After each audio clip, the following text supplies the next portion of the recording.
Hello friends, good afternoon. কেমন আছো তোমরা সবাই? আশা করছি সবাই খুব ভালো আছো, সুস্থ আছো। আমিও খুব ভালো আছি। চলে এসেছি নতুন আরো একটা ভিডিও নিয়ে। আজকে একটা কাজ করব, সেটা হচ্ছে আলমারিটার পজিশনটা চেঞ্জ করব। আলমারির পজিশন চেঞ্জ করব মিন্স এই জন্য বলছি, আমার আলমারিতে আয়না রয়েছে। আয়নাটা এমন দিকে লাগানো রয়েছে, মানে রেডি হতে গেলে আমাকে না একদম এই জানলার সঙ্গে সেটে দাঁড়াতে হয়, ঠিক আছে? আর ছবি টবি ঠিকঠাক ভাবে তোলা যায় না, একদম কর্নার সাইড হয়ে যাচ্ছে। আমি ভাবছিলাম আলমারিটাকে এইরকম থেকে এইরকম করব। মানে আলমারির ফ্রন্ট সাইডটা এই দিকে থাকবে। এটা আমি অনেক দিন দিয়ে ভাবছিলাম, কিন্তু করা হয়ে উঠছিল না। বাট ফাইনালি আজকে ভাবতে ভাবতে ভিডিও টপিক ভাবছিলাম অ্যাকচুয়ালি, যে কিসে ভিডিও বানানো যায়, কি টপিকে। তো ভাবলাম যে চলো আলমারিটা একটু মুছতে হবে, পরিষ্কার করতে হবে। সেটা হচ্ছে শুরু করে দিই। চাবিটা পড়ে গেল। সো যাই হোক, আলমারির মধ্যে অনেক জঞ্জাল আমি ঝুলিয়ে রাখি। চাবিটা পড়ে গেল, চাবিটা আগে লাগাই, কারণ চাবিটা যদি একবার হারালো তো গেল। চাবি দেওয়ার দরকার পড়ে না, কিন্তু চাবিটা ঝুলতে থাকে। আর আমি কি করি, এর উপরে এনে ব্যাগ ঝুলিয়ে দিই। তো যাই হোক, আজকে আলমারিটা খুব ভালো করে ক্লিন করব যেহেতু, তো এইটাকে আগে আমি এখান থেকে তুলি।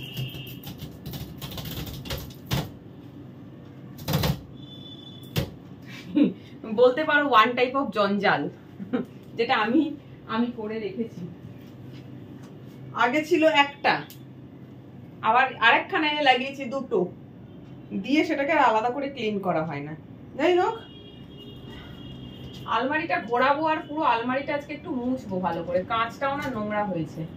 বাট তার আগে যেটা করতে হবে, ওই যে বললাম মেস ক্রিয়েট আমি নিজেই করি। এখন যে মেস গুলো ক্রিয়েট করেছি, সেই মেসটাকে ক্লিনটাকে করবে, আমিই তো করব, কারণ মেসটা ছড়িয়েছি তো আমি। সো যাই হোক, এখান থেকে তুলতে হবে। এই যে সেলোটেপ গুলো ছাটিয়েছিলাম, এই একটা ফালতু কাজ, আর তো কোনো প্রসেস নেই। আয়নাটায় ওইটা লাগানো থাকলে না বেশ আয়নাটা দেখতে সুন্দর লাগে, আমারও ভালো লাগে। তাই জন্য ওই ফুল ওগুলো এনে লাগিয়েছি। আর ওই আইডিয়াটা আমার নয়, আমি এটা দেখেছিলাম আমার বান্ধবীর বাড়িতে লাগানো রয়েছে, দেখে আমার শখ হলো, এনে লাগিয়েছি।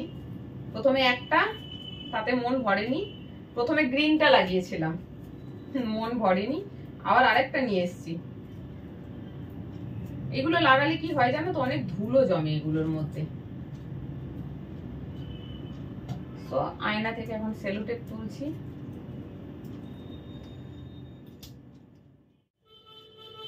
চলো, মন ভরে সেলোটেপ চিপকেছি। এই দেখো এত মোটা বেরিয়েছে, খুঁজে খুঁজে খুঁটে খুঁটে খুঁটে খুঁটে সব বার করলাম। না তুললে ওগুলো না ওরকম রয়েই যাবে। যাই হোক, খুঁজে খুঁজে তুলেছি যতটা আমার দিয়ে সম্ভব হয়েছে। এন্ড নাও করতে হবে যেটা, যেহেতু আলমারিটা শিফট করব, সো এখানে কিছু জিনিসপত্র আছে, উইন্ডোতে কিছু জিনিসপত্র আছে, যেগুলোকে এখান থেকে আমাকে এই দিকে শিফট করতে হবে। কারণ এইটা তো আলমারির ব্যাক সাইডে পড়ে যাবে। যেহেতু ব্যাক সাইডে পড়ে যাবে, তো ওখানে জিনিসপত্র থাকলে আর বের করা যাবে না। যেগুলো ইউজ করার জিনিস,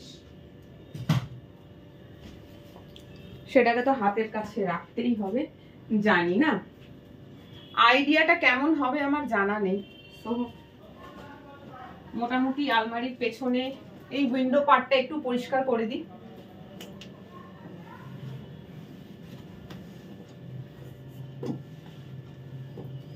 ওকে, ঘরটা না প্রচন্ড ছোট হয়ে গেছে আমার। যখন প্রথম এই ঘরে ভাড়াতে আসলাম, তখন ঘরটা মনে হতো বেশ ভালো হয়েছে, ঘরটা বড়। কিন্তু যত সময় যাচ্ছে, ঘরে আসবাবপত্র বাড়ছে, ঘরটা প্রপার ওয়েতে ইউজ করতে শুরু করছি, তখন ঘরটা কতটা ছোট আমার জন্য সেটা আমি বুঝতে পারছি। এখন আমার মনে হয় যে 2 BHK রুম হলে খুব ভালো হতো, বিকজ সত্যি অসুবিধা হচ্ছে। আর মেন অসুবিধা কি জানো তো, থাকার জন্য হচ্ছে না, কারণ এখানে তো আর কেউ থাকে না, আমি তো একা। কিন্তু মেন প্রবলেমটা হচ্ছে ভিডিও করার স্পেস আমি পাচ্ছি না। বেডরুমটা এত ভরে গেছে, যেখানে দাঁড়িয়ে একটা শাড়ি ড্রাপিং ব্লগ করব, বা একটা মিরর, লং একটা মিরর রাখবো, রেখে ছবি টবি তুলবো বা ভিডিও করবো সেই স্পেস আমি পাচ্ছি না, একটা ড্রেসিং টেবিল রাখার জায়গা নেই আমার ঘরে। তো যাই হোক, দেখা যাক কি হবে। তো চলো, এদিকটা মুছে নিয়েছি, আমি এবারে আলমারিটাকে ঘোরানো শুরু করি। আলমারিটা প্রচন্ড ভারী, আমি কতটা পারবো জানি না। ব্লুটুথ রাখা সরাই, হচ্ছে না, দাঁড়াও। ও মাই গড, পারবো না মানে I am a super women, সব পারি।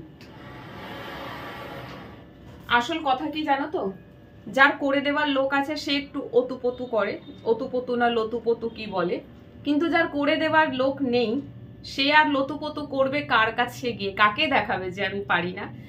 সো আমার যেহেতু করে দেওয়ার কেউ নেই, তো সমস্তটা আমাকেই করতে হয়। সো আলমারিটা কিন্তু প্রচন্ড ভারী, বাট ঠিক আছে, এই জন্য বললাম না I am a super women. করতে করতে সব শিখে গেছি, এক্সপিরিয়েন্স। দেখছি এটা পার্মানেন্ট নয়, করে দেখছি, যদি মনে হয় যে হ্যাঁ পজিশনিংটা ঠিকঠাক আছে, রুমে মানানসই, আমারও ঠিক লাগছে, দেন আমি রাখবো, নালে ঘুরিয়ে দেবো। ই বাবা, মাই গড, দেখবে আলমারির পেছনের অবস্থা ভাই খুব খারাপ। আমার তো এখন দেখে মনে হচ্ছে কেন আমি সরালাম আলমারিটা, আমার কাজ বেড়ে গেল। অ্যাকচুয়ালি কি হয় না, আলমারি আমার ঘরে এসেছে প্রায় 2 বছর। আলমারি 2 বছরে মানে দোকানের লোক এসেছে ওখানে রেখে দিয়ে গেছে, সেই রাখা। এই 2 বছর কি 3 বছর হচ্ছে এই আলমারি, 2 বছর হবে এই আলমারি আমি ঘোরালাম। জাস্ট পেছনটা দেখবে, তোমরা আমাকে বলবি একই হাল। ওই দেখো ফ্লোরের অবস্থা দেখো, আলমারির দেওয়ালটাও খুব খারাপ অবস্থা। এই দেখো ব্যাক সাইডটা দেখো আলমারির। যাই হোক, খুব খুব খুব খারাপ অবস্থায় আছে। এইটা পরিষ্কার করতে গিয়ে এখন আমার শাড়িটাও নোংরা হবে, কি করব ভাবছি। তো আমি এখন যেটা করব সেটা হচ্ছে, এই এত যে নোংরা দেখতে পাচ্ছ, এই নোংরা এখন আমাকে ক্লিন করতে হবে, তবে গিয়ে আলমারিটাকে আমি পেছন দিকে সরাতে পারবো। ফ্রন্ট পোর্শন ক্লিন পরে করব, আগে এই আবর্জনাটাকে পরিষ্কার করি। তো আমি আগে এটা ক্লিন করে নিই, তারপরে ফেরত আসছি, এসে তোমাদেরকে বাকিটা দেখাচ্ছি। এতক্ষণে সব ধুলো ময়লা পরিষ্কার করা হয়েছে। আলমারিটার মধ্যে একটা হলুদ চটা পড়ে গেছে, এই সাইডগুলো আসলে এইটা তো একদমই পরিষ্কার করা হয়নি, কারণ এটা দেওয়াল দিকে ছিল। হোয়াইট আলমারি, হলুদ মনে হচ্ছে। আজকে ভেবেছিলাম আলমারির মাথাটা পরিষ্কার করব, বাট আজকে আলমারির মাথা পরিষ্কার করা যাবে না, এই আর এক কেলেঙ্কারি, এটা অন্যদিন করব। আপাতত এই জায়গাটা পরিষ্কার করি, খুব অবস্থা খারাপ। এত সময় থাকে না আলমারি সরিয়ে সরিয়ে পরিষ্কার করার মতন। এখন যা দেখছি 6 মাসে একবার ক্লিন করলে ভালো হয়।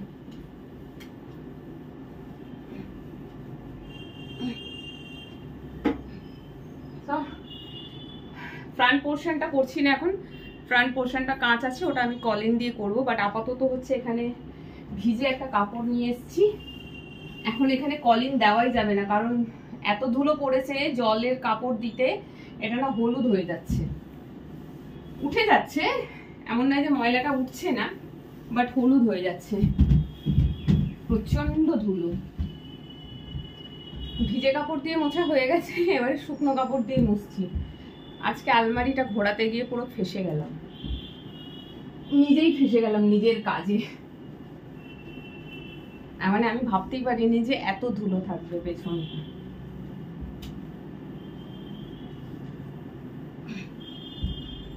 ভিজে কাপড় দিয়ে তো মুছেছি, বাট এটা শুকনো কাপড় দিয়ে না মুছলে হবে না, কারণ লোহার জিনিস তো।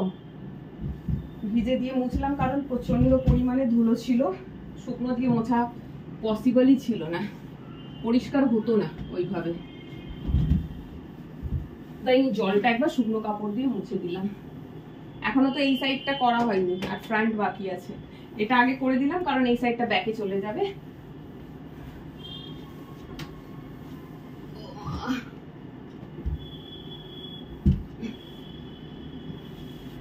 কাকে আর বলবো, অন্য কেউ করতে বললে আজকে খুব রাগ করতাম তার উপরে, যে আমি বসেছিলাম সহ্য হচ্ছে না, আমাকে দিয়ে এত কাজ করাতে মন হলো, বাট আমি এখন কাকে বলবো, এটা তো নিজেই বাঁচলাম। তো যাই হোক, এই কর্নারে ধুলো যত ছিল তোমাদেরকে দেখাই, ক্যামেরাটা না সরালে বুঝবে না। এই যে শাড়ির আঁচলও খুলে যাচ্ছে। এই কর্নারে যত ধুলো ছিল সব ঝাড়ু মেরে কাপড় দিয়ে মুছে তুলে নিয়ে গেছি। এইবারে একটু ভিজে কাপড় দিয়ে মুছে নিতে হবে জায়গাটা।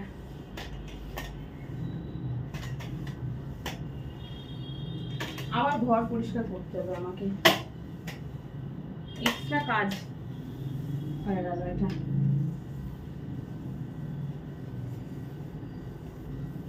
ব্যাস, ওকে, ডান। এন্ড এবারে টাইম হচ্ছে আলমারিটাকে পেছন দিকে পুশ করব। এত ভারী আমি পারছি না, মনে হচ্ছে যদি উল্টে একবার গেল আলমারিটা, উল্টে পড়ে গেলে পাড়া থেকে লোক ডাকতে হবে আলমারিটা তোলার জন্য, কারণ ওইটা আমার পক্ষে সম্ভব নয়।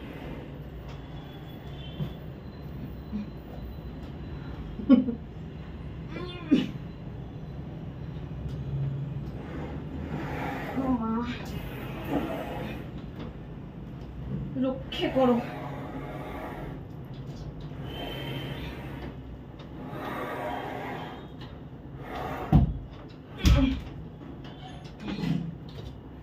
কি ধুলো, কি ধুলো, আলমারির পায়াতেও ধুলো।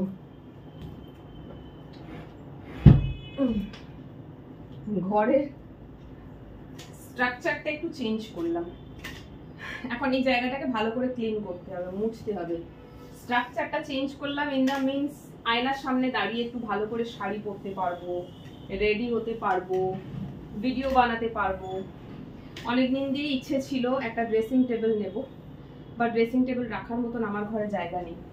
তারপরে ভাবলাম একটা স্ট্যান্ডিং মিরর নেব, অনেক দাম। বারবার দেখি অ্যামাজনে আসে, বারবার দেখি আর বন্ধ করে রেখে দিই, প্রায় 5-6 হাজার 7 হাজার টাকার মতন দাম।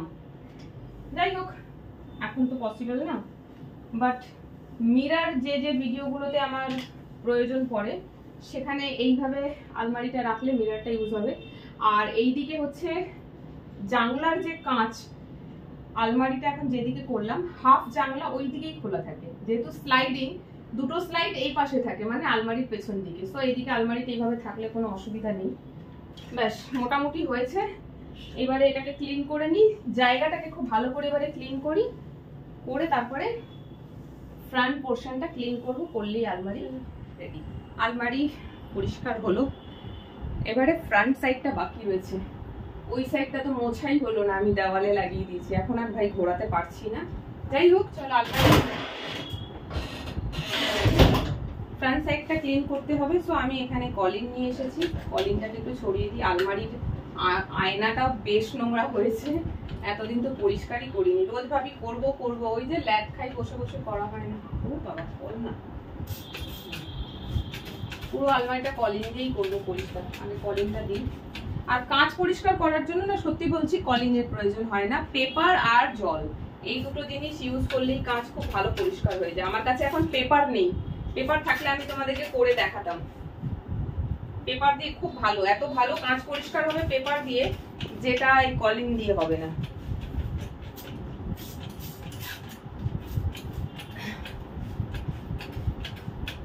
আলমারির ফ্রন্ট পোর্শনটা এত নোংরা হয়েছে যে কলিং দিচ্ছি তো জল যেটা গড়াচ্ছে সেটা হলুদ হয়ে যাচ্ছে, কি অবস্থা। দাঁড়াও, ছোট্ট একটা টুকরো নিয়ে নোংরাটাকে আগে পরিষ্কার করি।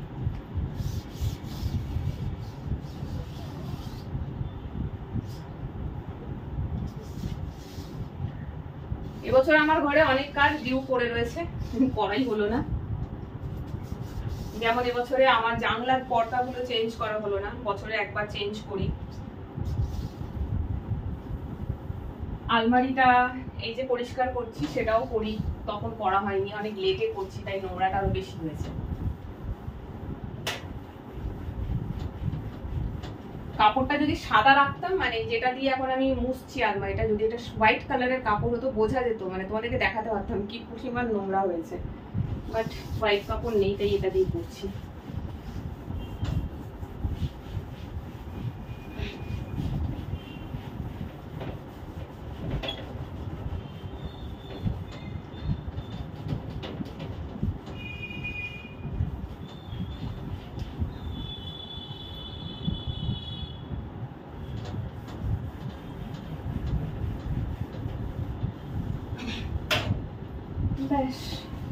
একটা জায়গা তো ক্লিন করাই হলো না, সেটা হচ্ছে আলমারির মাথা। ওটার উপরে তো আরো নোংরা। আর আলমারির মাথায় কিছু জিনিস আছে যেগুলো আমাকে ফেলে দিতে হবে, অযথা রাখা আছে, ইউজ হয় না, খারাপ হয়ে গেছে। তো ওগুলো করতে গেলে এখন আরো ঝঞ্ঝাট, আরো সময় লাগবে। এখন আর ইচ্ছে করছে না। এখন হালকা ফুলকা এইভাবে করে দিলে, হালকা ফুলকা না, ঝামেলার কাজ হয়ে গেছে করা। খালি ওপর সাইডটা ওটা অন্য আরেকদিন করবো। ব্যাস মোটামুটি হয়ে গেছে। এবার একটু শুকনো কাপড় দিয়ে মুছলেই হয়ে যাবে।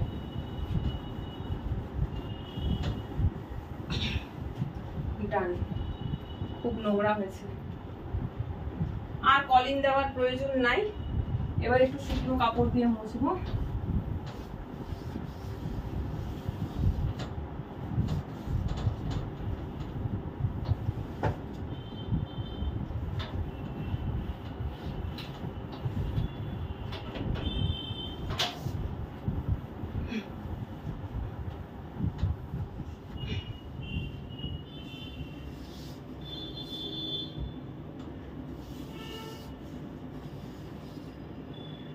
সেলো টেপের পুরো দাগ হয়ে গেছে। এই দাগগুলো ওঠালে উঠবে, বাট ওই নখ দিয়ে খুঁটে খুঁটে খুঁটে খুঁটে অনেকটা সময় লেগে যাবে। বললাম না, মেস ক্রিয়েট আমি করেছি, তো ক্লিনটা কে করবে? আমাকেই তো করতে হবে। সেলো টেপ যেখানেই দেবে একটা আঠার দাগ ছেড়ে দেয়, যেটা পরে খুব বাজে হয়ে যায়। ব্যাস ডান। এবার এই নিচে একটু কলিন গড়িয়ে গড়িয়ে পড়েছে, মুছে দিলাম। ওকে নাও, হয়ে গেল। খুব বড় একটা কাজ। আলমারিটা এবারে বিছানার দিকে হয়ে গেল। সুবিধা কি হবে, আমি এখানটা বসে রেডি হতে পারবো। এই যে আমার শখ করে মোড়া কিনেছিলাম, ব্যালকনিতে বসতে গেলে এসব জিনিস খুব ভালো। আমার ঘরে ব্যালকনি নেই, মোড়া কিনেছি, বাট মোড়ার উপরে বসা হয় না একেবারেই। মোড়ার উপরে জিনিসপত্র রেখে দেওয়া হয়, স্টোরেজ হয়ে গেছে। ঠিক আছে, দেখাই রেডি হতে কত সুবিধা হবে আমার এবারে। এই যে ও আয়নার সামনে বসে এইভাবে ভিডিও বানাতে পারবো, রেডি হতে পারবো। মেনলি হচ্ছে যখন আমি শাড়ি ফাড়ি পরি তখন ওইদিকে স্পেস কমে যায়। একদম আয়নাটা দেওয়ালের সাথে সেটে গেছে, আমি দাঁড়িয়ে খুব ভালো মতন করে যে একটু দেখে নিজেকে রেডি হবো সেটা হয়ে ওঠে না। এইবারে কি হলো, সামনেটা স্পেস অনেকটা চওড়া হয়ে গেল। ঠিক আছে, তো কেটে যাচ্ছি আমি। যত খুশি ঘুরে ঘুরে যা করার আছে করো, তোমাকে পুরোটাই দেখা যাবে।